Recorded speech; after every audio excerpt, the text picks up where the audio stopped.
Hey folks, this is the Fighting Nerd and his co-host, Jolly Roger, coming to you from the Resistance Bunker. And this video is about the state of sci-fi.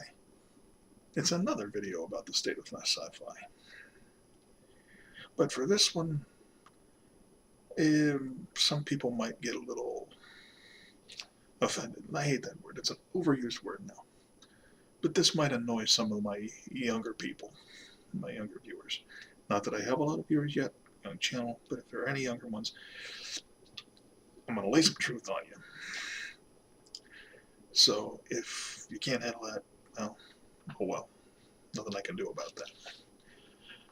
But for that purpose, I have brought out my homemade anti-zombie stick, or my anti-zombie cranial impact enhancer.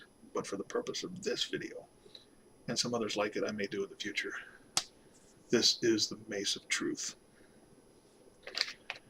And the truth is, today's sci-fi sucks. We're just coming off the latest Star Wars movie, The Last Jedi. I haven't seen it. I probably won't see it until it comes out on DVD. It's been years since I've been willing to part with any money for the crap coming out of Hollywood. But I've seen The Force Awakens, and I've seen Discovery in the Star Trek genre, and I've seen the Star Trek movies, the latest Abrams vs. Star Trek movies, and I've ranted about that before. But just seeing the synopsis of The Last Jedi, I've come to the conclusion that sci-fi, in its best and truest form, is dying in this generation. Now, why am I saying that? Because of all these reboots of classic, beloved science fiction franchises that aren't really reboots, they're destructions. And it started with Battlestar Galactica. The original Battlestar Galactica was a fond memory of my childhood. I liked the original. It was campy. It was silly at times. So was the original Star Trek. But I think it did something that science fiction is supposed to do. It gave you the human some indication of the human condition, with the humans being wiped out by artificial intelligence and things like that. But the original didn't go out of its way to make you feel bad. Now, when Moore rebooted Battlestar Galactica, he deliberately, in my mind, made it depressing and a tremendous downer. And in some ways, a deliberate insult to the original.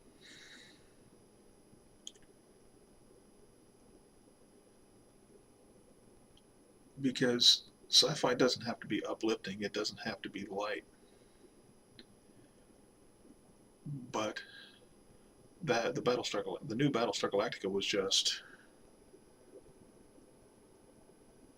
tiring to watch. It sucked the life out of you, even if you liked it, and there were good parts about it.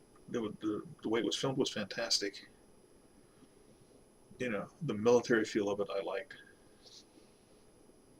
But there was just no character in that entire show that you can identify with except Dawala, and she was a relatively minor character, and she was the one who got dumped on by all the other characters all the time.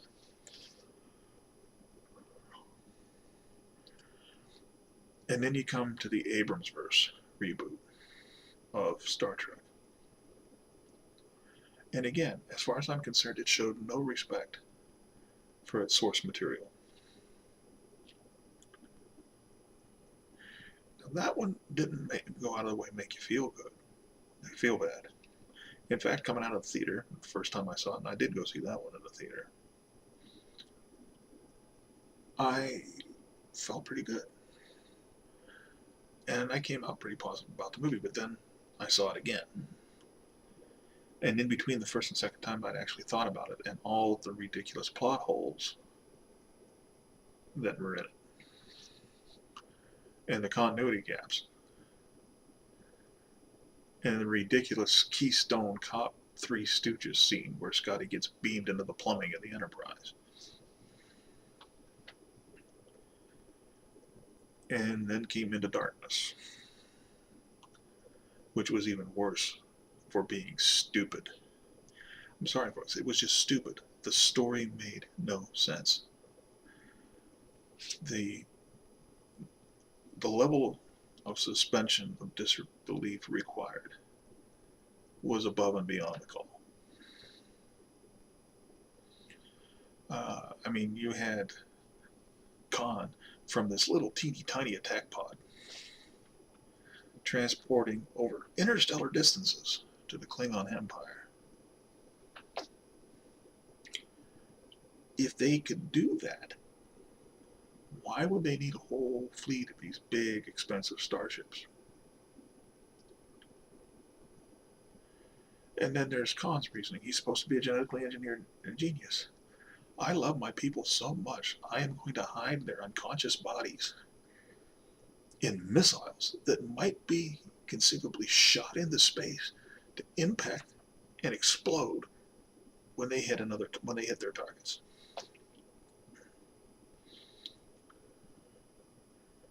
And then Star Trek Beyond, I'm not even going to go into that idiotic plot, if you can call that a plot. And then the disaster that was The Force Awakens, right? And The Return of the Jedi. Emperor dead. You presume, and they even state that the Empire without the Emperor is going to fall apart. At best, what should have happened is that there would be little splinter kingdoms of the Empire, much like a Dark Age. The Dark Ages after the fall of Rome. But no. Miraculously, we get in The Force Awakens this First Order, which seems to be bigger, badder, and meaner than the Empire, even though it's supposed to be a remnant of the Empire. And they had the resources, and Shadiversity did a video about this that made absolute sense. And so this is not something that only I've thought about. They had the resources to make the system, the Star Killer they called it. This was a device that could target and hit other solar systems. They were in one solar system and they could actually target and hit. Now think about that. We're talking about light years, hundreds of trillions, maybe even thousands or millions of trillions of miles. Right? And not only that, somehow they split that beam to hit multiple targets in the targeted solar system. If they had the resources how did they get the resources to build something like that? If the Empire was affected at all by the events of Return of the Jedi. And if it wasn't, why did we bother watching the first three movies? By the first three movies, I mean the ones that started in 77.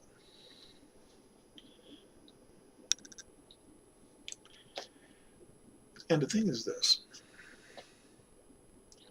I grew up with Star Trek. I grew up with Star Wars. I was 9 years old in 1977. And it was a Saturday night. I can remember this well. This is what kind of impact that Star Wars made on me. I was already a sci-fi nerd at 9. I was loving Star Trek. lived for Saturday mornings and watching Superhost with the B sci-fi movies that he showed. And I was up late at night. I think I was watching Big Chuck and Little John. People from the Cleveland area yet know who I mean. And they were showing the Rod Taylor version of The Time Machine. And while I was watching that, and everybody else was asleep, as a matter of fact, I was watching that in my mother's bedroom at 9 years old, and she was crashed on the bed, hoping that I would go to sleep soon, probably. But on the weekends, I was allowed to stay up and spend some time, and we would try to spend some time. She tried to stay up and watch my movies because she was a single mother and raising me and my three brothers. And so she worked all the time, and a lot of time, middle of the night on weekends was the only time she could spend with her youngest. But anyway, watching The Time Machine, eating some cinnamon toast, and I see the commercial for the first Star Trek movie, 1977. I went bananas. I woke up the whole house. I was jumping around. I was screaming, telling somebody's got to take me to see this. It was just the commercial was like nothing I'd ever seen before, and it was so cool. And at the time, we're talking 1977. There wasn't cable. There was no DVD. If you didn't see that movie in a theater, it was going to be years before you saw that movie. I think we lived in Delroy, Ohio. It was about 20 miles to the nearest theater. We had an old UHF TV antenna, and on a good day, we could get 3 stations. So Star Wars was a huge deal, and I was relentless about getting somebody to take me to see that movie. And I got to see it, and I was nuts. On the way home, I was in the back seat playing and replaying, playing like a little kid does, reenacting the attack on the Death Star.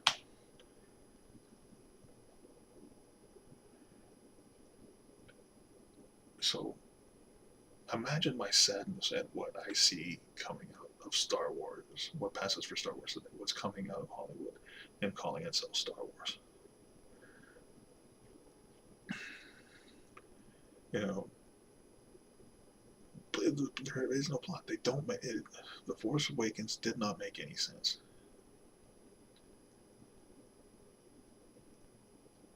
At all.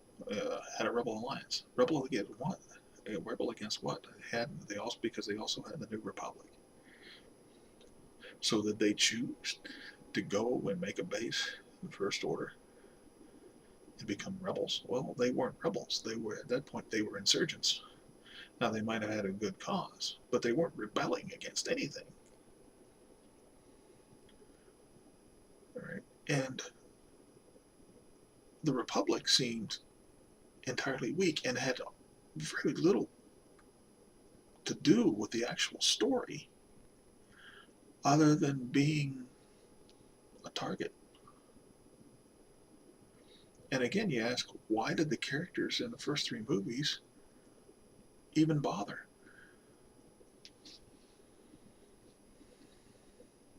To restore the Republic.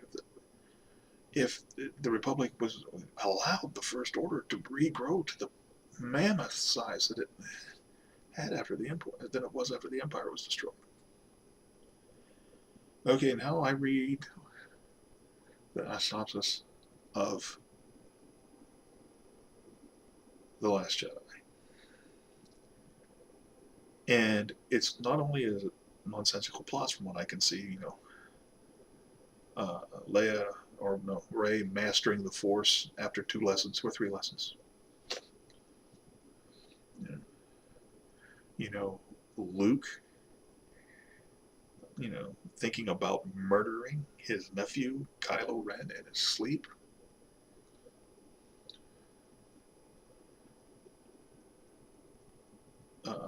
Leia suddenly deciding to use the Force after all of this time to save her life after she gets spaced. It's just kind of mind-numbingly dumb.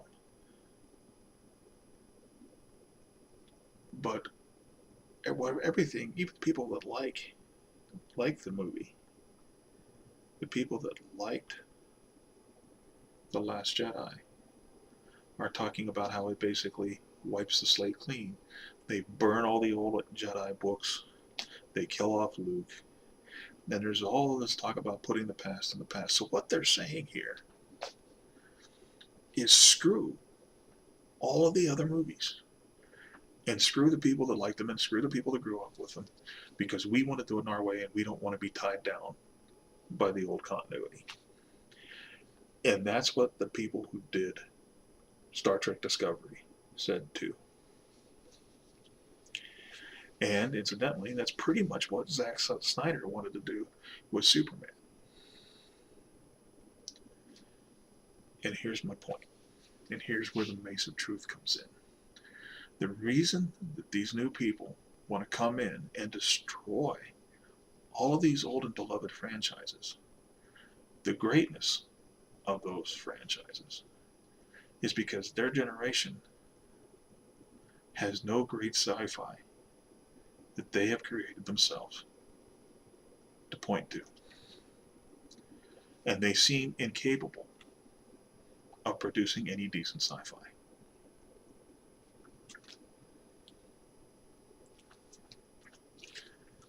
Mace of truth. Mace of truth. And because they're incapable of producing decent sci-fi, they want to tear down the beloved franchises that came before them. So their crappy sci-fi doesn't suffer so much in comparison. One of the earliest videos I did when I started this channel a couple of months ago was Let Star Trek Die with Dignity. And now I say the same thing about Star Wars. I was always more into Star Trek than Star Wars. So what's being done to Star Trek hurts me even more. But what's being done to Star Wars hurts me too, because there was a glimmer of hope with Rogue One. Excellent movie. Solid story. Made sense. Good characters. Got the job done. Hoorah. But then they screw up again. If you don't want to make Star Wars, and you don't want to be tied down by the continuity, don't call it Star Wars. Make your own damn movie. Put all the CGI candy in it. Make it look like a huge video game.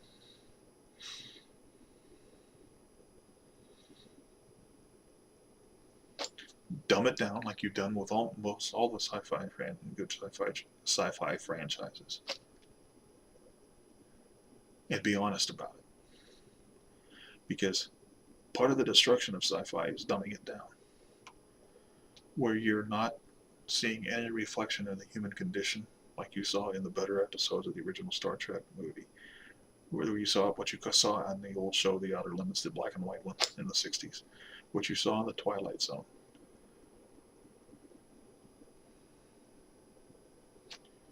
Or even what you saw in things like Close Encounters. Or to a certain extent, in the first 3 Star Wars movies. You get more flashing lights. You get more explosions. You get better and better computer animated critters. And as all that stuff gets better, it blinds you to it's meant to blind you to the fact that there's no story, there's no plot, there's no characterization.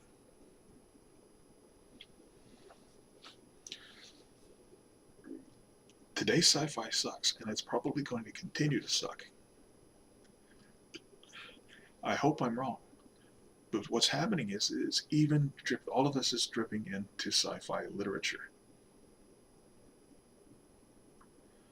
Because the people that were raised on video games and expect to go into a theater and just see a video game that they don't even have to bother to play. They see the lights, they're dazzled, everything like that. It excites their brain, gets the dopamine going. They think it's cool.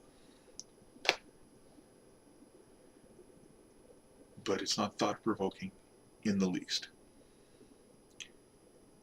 If that's their only exposure, and then they go home and they play a video game. So the few people that are writing science fiction novels This next generation, their idea of science fiction is going to be the crappy science fiction that they see in theaters and on television. And unless that trend reverts, science fiction is dead, gone, buried.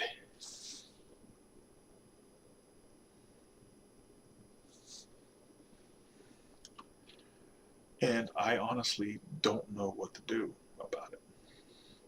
Because we got a generation now, very few people actually read for pleasure. There are people out there, thank God, that do. But a lot of them are like me. They're looking for books that were written 20 or 30 years ago, instead of the science fiction or even the fantasy that's coming out now, because it's all dumbed down. But right now, this is especially prevalent in the movies. They don't even bother to tell stories anymore. And if everything is non sequitur, that's okay, as long as there's a lot of pretty lights. And in some cases, some really hot people doing each other.